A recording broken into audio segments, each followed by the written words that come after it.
This is a salvage yard for architecture owned and operated by a man named John. I haven't visited their salvage yard before. Never been. Drew Pritchard startled his supporters in 2024 with a move. He made all the sales. The antique signage, the fairground boat, and even parts of Buckingham Palace are no longer there. $800,000 was raised by more than 620 items. However, money was not the issue. It was a capitulation. The closed shop, the divorce, the affairs, and the pub ban all contributed to this point. He was selling his soul, the king of British salvage. You will be devastated by the reasons behind his decision to sell his life's passion at auction. It was more than just business. It was farewell. In February 1970, Drew Pritchard was born in Conwy, a historic town in North Wales. He was raised in a modest home in the shadow of medieval castles, when money was scarce and times were hard. In order to make ends meet, his parents operated a little corner store. The region was having a lot of trouble in the 1970s. Many families, including his, were struggling to stay warm over the winter as jobs were being eliminated. When Drew began to view rubbish differently, he was just 8 years old. Drew rummaged around dumps and flea markets while other children played games. He amassed more than 500 bottle caps by 1978, which he utilized as cash at school. He was perceived by several neighbors as merely an odd child with an odd fixation. However, nobody truly knew what was going on inside his thoughts. His grandfather, a World War II veteran who had previously smuggled war artifacts back from Europe, had given him the secret behind it all. He narrated tales to young Drew about lost history and treasures. In Drew, these tales ignited a passion that never extinguished. He began infiltrating abandoned locations in former scrapyards. He once narrowly avoided being buried alive after escaping from a pile of tumbling trash. He accumulated a personal collection of vintage coins and war memorabilia valued at over $200 by the time he was 12 years old. To earn pocket money, he even started selling the extras.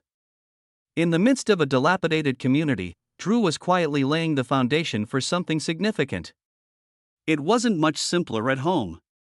In the 1970s, his family made only $5,000 a year, which meant many sacrifices, no frills, and little money for heating. His father had been a signwriter. He used genuine gold leaf to paint stunning pub signs. Drew began observing him at work when he was 6 years old. His passion for restoring antiques really started at that point. However, nobody discussed the dangers of such paints. His father suffered from tremors due to the lead in them. Drew saw it all by 1980. He started stealing tools from his dad's kit to fix damaged toys when he was just 10 years old.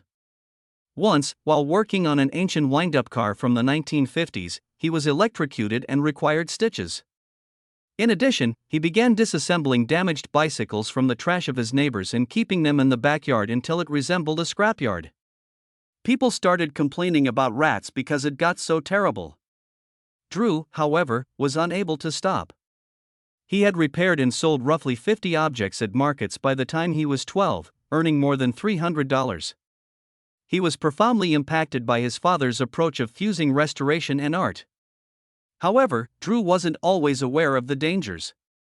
He inhaled poisonous vapors and applied hazardous varnishes without understanding the potential harm they could cause.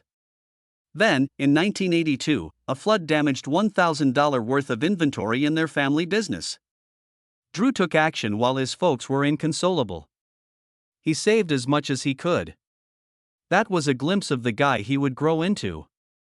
Things didn't go so well in school. Drew's grades were appalling when he first enrolled at Ysgol Aberranwy in 1975. He was in the bottom 10% of the class by 1980. Teachers at the time assumed he was lazy or inattentive because no one realized he had dyslexia. They were blind to Drew's extracurricular activities. He was missing more than 100 lessons in order to investigate ancient slate quarries. He discovered a secret World War II bunker filled with hazardous materials in one of them. When he reported it, he kept his name to himself out of fear of being caught. The only subject in which Drew really excelled was art. His renderings of dilapidated Victorian structures were so brilliant that he received $50 and a regional prize in 1983. Even his escapades, however, were risky. He shattered his arm when he fell through the decaying floor of an old mill in 1984. He kept it a secret out of fear of being prohibited from exploring ever again. By the age of 15, he had visited 40 deserted locations and collected artifacts valued at about $500. He led his pupils on frantic searches and created treasure maps. He almost got expelled for these excursions, but they also helped him develop the fearless, inquisitive nature that made him a millionaire in the end. Drew began working part-time at a Llandudno auto repair shop when he was 15 years old. The year was 1985. And he made $2 per hour working long summer days amid sparks, metal, and oil. He acquired the skills necessary to repair vintage vehicles, such as 1950s Jaguars. He has assisted in the restoration of 20 autos by 1986. But there were risks associated with the profession. He still bears the scar from a severe welding accident that severely burned his hand. At that time, he repaired his first piece of antique furniture, an oak chair from the 1920s, and sold it for $100. The owner of the business, a former racing car driver, told outrageous tales of smuggling auto parts. Drew's imagination was blown away by that. Drew accumulated $800 by the time he was 16 and used it to buy the right equipment. However, he was unaware of the garage's involvement in dubious activities. He had used stolen parts without realizing it. When the authorities raided the store in 1987, they took $10,000 worth of merchandise. That was the last straw. Drew gave up and didn't turn back. However, the abilities he acquired there would influence the remainder of his life. In 1986, Drew discovered something that completely altered his life. In a nearby yard, a dusty Victorian gas lamp is hidden beneath 2 tons of trash. It turned out to be a genuine antique created by designer William Sugg in the 1880s. He sold it for $50 and bought better tools with the proceeds. He made around $400 that year by salvaging 15 additional items, but there was a lot of asbestos in that scrapyard. Additionally, Drew later said that he was afraid working there had harmed his health. Additionally, he received assistance from a former trash trader who taught him to look more closely and showed him how some items had hidden chambers that might have even contained smuggled stones. What he was doing was not supported by his parents. After a disagreement, Drew packed up his belongings and spent a week living in his van. However, that didn't deter him. He achieved 50 sales and earned $2,000 from the sale of refurbished antiques by 1987. During a period when Wales' youth unemployment rate was close to 15%, Drew had already managed to make it through and prosper. When Drew turned 18 in 1988, he entered the world of antiques. He didn't have specialized training or attend college. Rather, he became an apprentice to a stained glass restorer. The work began modestly. He moved heavy doors and scrubbed dusty vases. However, something snapped one day when a van with the words "Architectural Antiques" inscribed on it pulled up. He understood that this was more than a job. It was a secret world teeming with unique artifacts, talented artisans, and mysteries. Over the course of the following 7 years, Drew worked on everything from elaborate fireplaces in historic homes to stained glass windows. He learned more than simply how to fix things.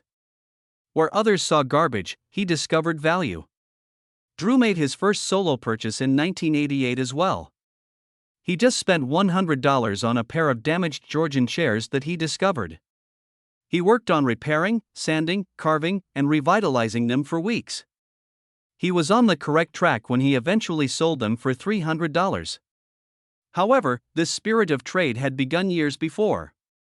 When he was 12 years old and in school, he would exchange dinner tickets for boots. As he considered how to make minor victories into major ones, he listened to punk bands like Madness and The Jam. 5 years later, in 1993, he opened his first modest showroom thanks to the same reasoning. Then 1990 arrived. Drew accomplished something most people wouldn't do at the age of 20. With virtually no money and no knowledge of French, he drove his ancient van all the way to France and went treasure hunting. He had used stolen parts without realizing it. When the authorities raided the store in 1987, they took $10,000 worth of merchandise. That was the last straw. Drew gave up and didn't turn back. However, the abilities he acquired there would influence the remainder of his life. In 1986, Drew discovered something that completely altered his life. In a nearby yard, a dusty Victorian gas lamp is hidden beneath 2 tons of trash. It turned out to be a genuine antique created by designer William Sugg in the 1880s. He sold it for $50 and bought better tools with the proceeds. He made around $400 that year by salvaging 15 additional items, but there was a lot of asbestos in that scrapyard. Additionally, Drew later said that he was afraid working there had harmed his health. Additionally, he received assistance from a former trash trader who taught him to look more closely and showed him how some items had hidden chambers that might have even contained smuggled stones. What he was doing was not supported by his parents. After a disagreement, Drew packed up his belongings and spent a week living in his van. However, that didn't deter him. He achieved 50 sales and earned $2,000 from the sale of refurbished antiques by 1987.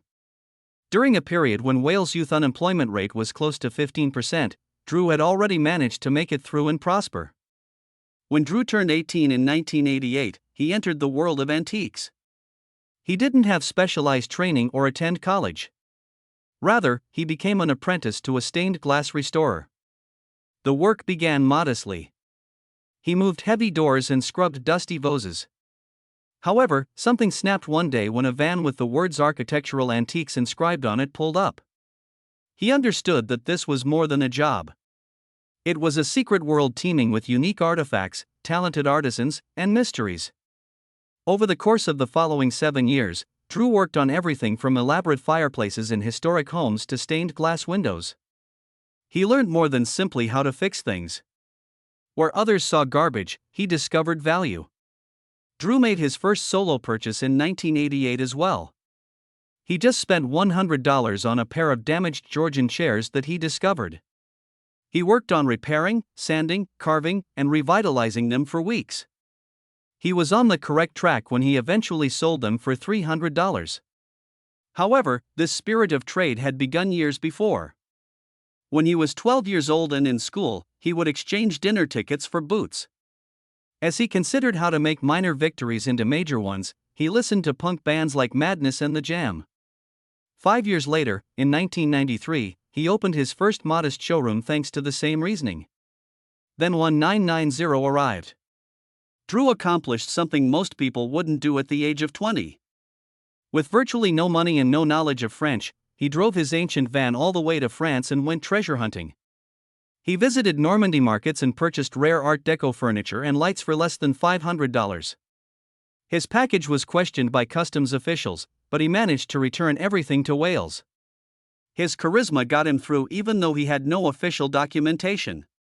He made 3 times as much money when he sold the goods back home.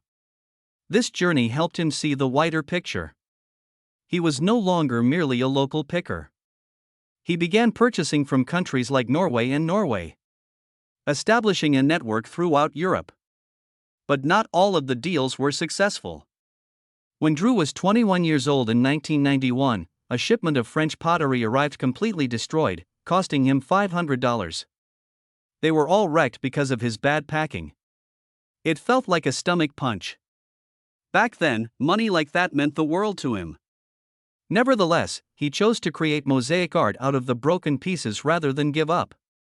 He transformed tragedy into beauty by selling them at fairs. At the age of 22, Drew operated a modest stand at Conway Market in 1992. He offered vintage chairs and teak tables as well as other mid-century pieces for sale. He sold the artifacts for 3 times the amount he paid for them. Despite his lack of formal schooling, he had already established a local network of 50 loyal customers. He continued to restore stained glass, frequently balancing the 2 occupations in bitter cold. He would rise early to travel to fairs like Newark early, searching for gems before anyone else entered. It brought back memories of his early years, when he would sell bicycle parts on the side of the road in order to pay for candy. Drew Pritchard launched his first antique store in Conway, North Wales, in 1993 at the age of just 23. All he had was a dream and a $2,000 loan from the neighborhood bank. After completing a 7-year apprenticeship repairing stained glass, he began looking for ancient, lost fragments from buildings that had been demolished. He even pulled out unique stained glass windows by William Morris in a ruined church in Holi. It was risky, but they were worth thousands. It was crumbling. He generated a $5,000 profit by the end of that year. However, it wasn't simple. A rival distributed false information that Drew was inexperienced in an attempt to destroy his loan. Nevertheless, his store became popular, and he was approached by those who were building new homes or renovating old ones in search of authentic, one-of-a-kind items. His small store even contributed to the town's increased tourism. By 1995, Drew's business practices had evolved. He began collaborating with demolition teams all throughout the United Kingdom. Drew would purchase the priceless items from buildings that were going to be demolished before they were lost forever. He once paid $800 for stained glass windows from the 19th century that he saw in a van. Edward Burne-Jones created them, and they are valued at $2,600. He doubled his money by selling them soon. However, things did not go as planned. While assisting Drew in gathering rusty iron bits at one location, workers discovered a live bomb from World War II. It caused him to lose $1,000 in delays and shut down operations for days. Nevertheless, his collection continued to expand. He began preserving cast iron radiators from shuttered factories and massive wood beams from barns. He gained popularity among London designers and was now saving more than 50 tons of outdated materials annually. In 1997, there was a significant setback. Silver candlesticks and brass objects from a historic Liverpool shipyard were among the $1,500 worth of goods stolen by thieves who stormed into his store. It was a misty night when the break-in took place. They left everything in disarray and used crowbars. Drew was devastated. Only $800 was paid by insurance. He was on the verge of bankruptcy. Some of the items were discovered at a neighboring pawn shop, and it turned out that the burglars were locals. Less than half of them were found by the police. Drew didn't risk anything else. He relocated some of his collection to safer storage and spent $2,000 on new security equipment. He even began purchasing sturdy safes to resell. In Wales, thefts from antique shops increased by 25% in the same year. But Drew was not going to give up. His firm had significantly expanded by the year 2000.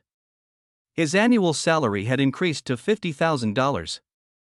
In industrial salvage, he had discovered his new passion. He extracted machine parts from Scottish shipyards and outdated bulbs from Manchester industries. He once spent only $500 on a huge engine lathe.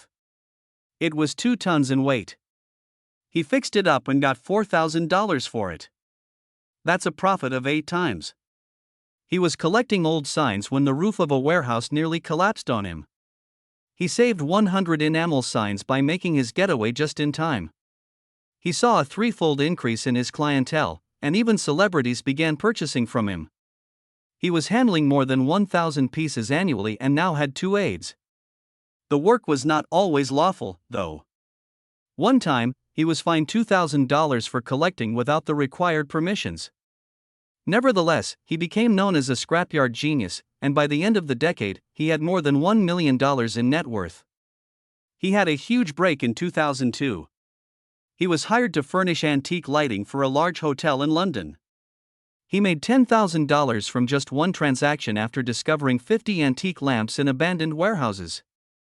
Today, that would be more over $18,000. The fact that one of the purchasers was a well-known actor led to the acquisition of further affluent customers. Extracted from a long-gone theater, these lamps were stunning examples of Art Deco design from the 1920s. However, Drew also ventured into the dangerous realm of phony antiques and dubious merchants. Nevertheless, the transaction increased his annual salary. Some rivals weren't pleased. There were rumors that someone was attempting to obstruct his supply chain. By 2004, Drew stunned readers with an article titled "Salvaging Industrial Heritage." He described the number of priceless antique devices being demolished at scrapyards. According to him, between 1990 and 2000, 70% of the industrial sites in the UK had already been lost. He even prevented the crushing of a $50,000 steam engine from the 1850s. It was a national story. His store was overrun with customers. In a few months, foot traffic increased by 150%. It didn't matter if some detractors claimed he was just glamorizing garbage. 12 historic places were saved as a result of his voice-changing laws. Then he took an even bolder step in 2005. He began using eBay to market antiques. eBay was rife with fakes at the time. 40% of antique listings were fraudulent. Drew nevertheless took the chance. In a Welsh attic, he discovered a stunning grandfather clock from the 18th century, which he sold to a buyer in New York for $5,000. There were 22 bidders, and it became crazy. The clock has engravings dating back to 1760 and had been buried since World War II. Someone attempted to hack his account shortly after the sale, but he was able to stop it in time. That year, he increased his online sales. Conventional dealers were upset. He was even boycotted by some.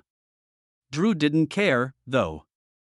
He had introduced everyone to the world of antiques.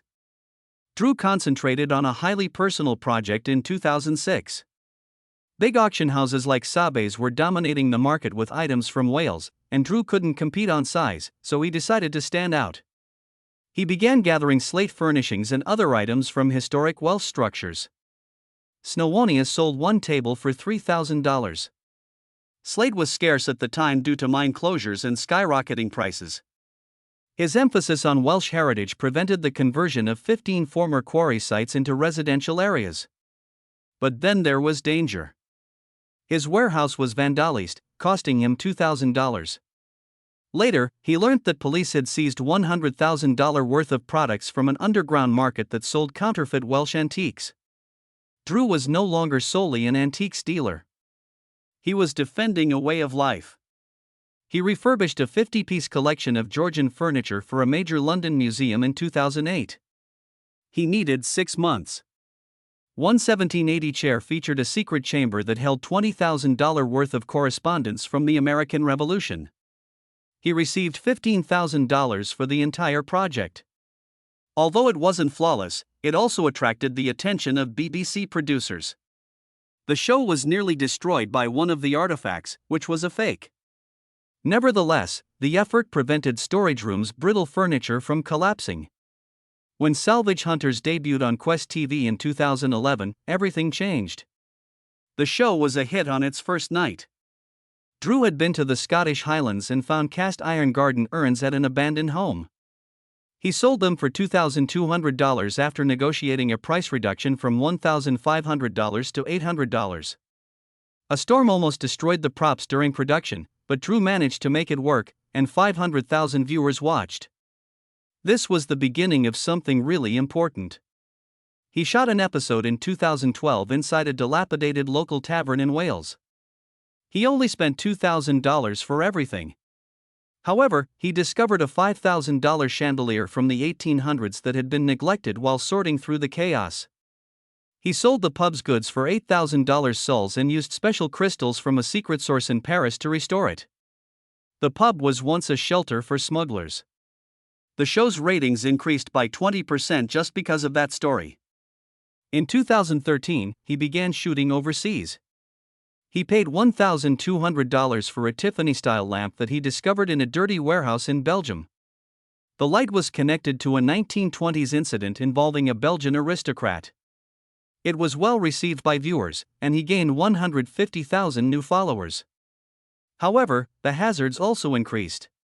He nearly got into jail in Germany because of a $4,500 clock. He purchased a vase in Hungary, but it proved out to be a fake. The show became a worldwide success, but he lost $500. Drew and his friend John T. cleared up a Cambridge warehouse in 2014. Buried in the dust was a Norton motorcycle from the 1920s. They sold it for $15,000 after purchasing it for $3,000. There was a twist: it had originally belonged to a World War I veteran. Filming was postponed because of safety inspections at the World War II armament storage facility. This work can be quite dangerous, as that instance demonstrated. Salvage Hunters had 100 episodes by 2015. He made $1,200 after discovering a sculpture of a black bug in York. His wealth skyrocketed to $8 million. However, his personal life suffered. He had an affair with a woman who was married.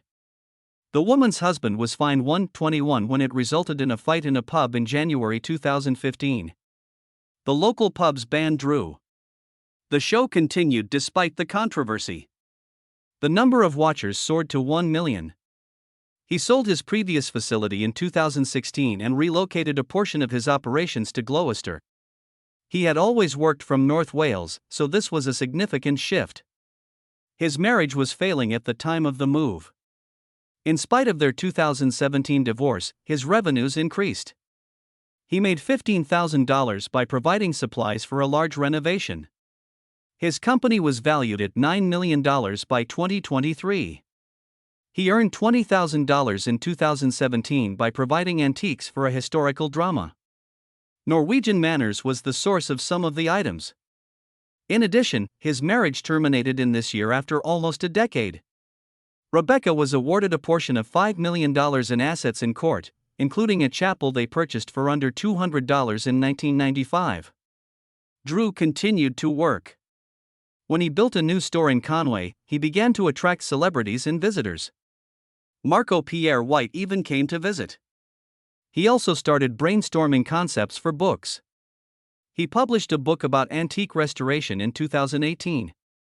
It featured tales from his professional life, such as the 2011 restoration of artifacts from Buckingham Palace. In the first month, he made $50,000 and sold 10,000 copies. After an unsuccessful auction earlier in which he only made $5,500 instead of his planned amount, that helped him bounce back. Due to financial constraints, he was forced to halt his home renovation project at the same time. He only completed 2 levels, so he returned to online sales and the Conway scrapyards he had adored as a child. His book established him as a genuine authority and paved the way for TV spin-offs such as Salvage Hunters and Classic Cars. In the meanwhile, Rebecca and Drew Pritchard met in 1998. She was employed at a real estate company, and they clicked right away. It was quick. In the same year, they were married. Tom, their son, was born in 1999. Even though life went by fast, they enjoyed making the most of the little things in life. They raised more than a child. He grew up surrounded by antiques. While his parents were at work, little Tom would polish cutlery. He was only 5 years old in 2004 and was already able to distinguish between authentic and counterfeit goods. Saving money on childcare, which at the time cost roughly $500 per month, wasn't the only goal. It turned into a means of strengthening familial ties. However, Rebecca stayed at home and raised Tom primarily by herself as Drew began to travel more in search of antiques.